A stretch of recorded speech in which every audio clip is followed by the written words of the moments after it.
Hello friends, welcome back to this channel. लक्ष्य तक आपके साथ स्वागत है आप सभी का अपने इस चैनल में। तो चलिए, आज का जो हमारा लेक्चर होने वाला है, जो वन्य जीव संरक्षण से संबंधित परियोजनाएं हैं उसके बारे में हम लोग डिस्कस करने वाले हैं।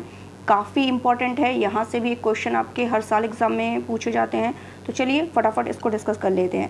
पहला है हमारा बाघ परियोजना। बाघ परियोजना आई थी, इस समय चर्चा में काफ़ी है बाघ, ठीक है। तो इससे संबंधित क्वेश्चन तो 100% कहीं ना कहीं आपका पूछा जा सकता है, चाहे यूपीएससी हो या पीसीएस हो। इस परियोजना की शुरुआत 1973 में हुई थी। वो भी कब हुई थी, एग्जैक्ट डेट अगर देखा जाए तो 7 अप्रैल को हुई थी। जिसका उद्देश्य क्या था कि बाघों की जो आबादी कम हो रही है उस संख्या को रोका जाए और पारिस्थितिक संतुलन बनाए रखने में उस संख्या में क्या किया जाए, वृद्धि की जाए। अभी रिपोर्ट भी आ ही चुकी है, ठीक है। तो उसके बारे में मैं लेक्चर बना दूंगी, वो आप लोग देख लीजिएगा।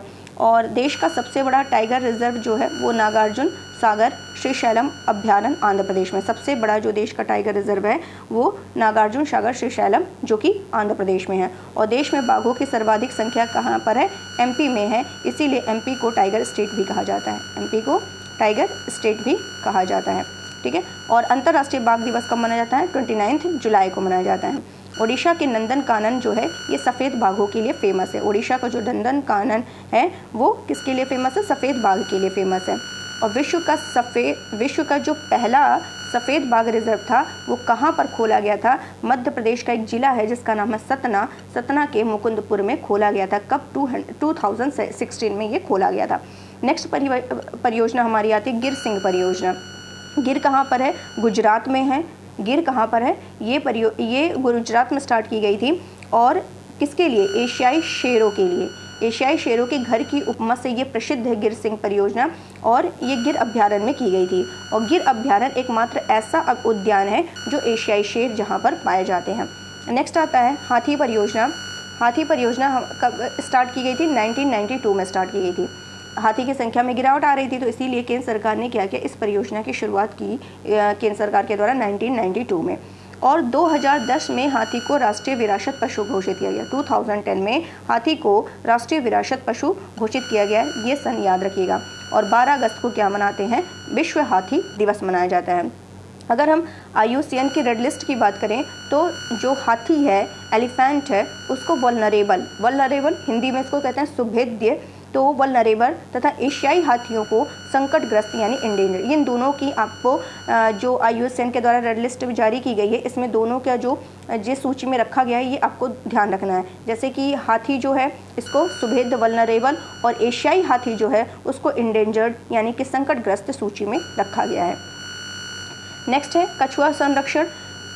कछुआ संरक्षण की बात करें तो जो हम ऑलिव रिडले कछुआ होता है ये दक्षिण अमेरिकी कछुए की प्रजाति है। ऑलिव रिडले जो कछुआ है ये दक्षिण अमेरिकी कछुए की प्रजाति है, जिसका भारत में कहाँ पर संकेंद्रण है, ओडिशा के तट पर। ऑलिव रिडले जो कछुआ की प्रजाति है ये अमेरिकी कछुए की प्रजाति है, लेकिन भारत में कहाँ पाया जाता है, ओडिशा तट पर पाया जाता है। और इन कछुओं की घटती संख्या को लेकर के ओडिशा सरकार ने इसके संरक्षण के लिए कब कछुआ संरक्षण 1975 में इस परियोजना को स्टार्ट किया जाता है। और ऑलिव रिडले कछुए का जो प्रजनन स्थल है वो भितरकनिका में स्थित जो है गहिरमाता द्वीप पर है। और भितरकनिका अभ्यारण्य कहाँ पर है, ओडिशा में है, ये भी आपको ध्यान रखना है, ओडिशा। इन कछुओं का यूज़ किस में किया जाता है, कीमती दवाओं के निर्माण में होता है। नेक्स्ट आता है गैंडा परियोजना।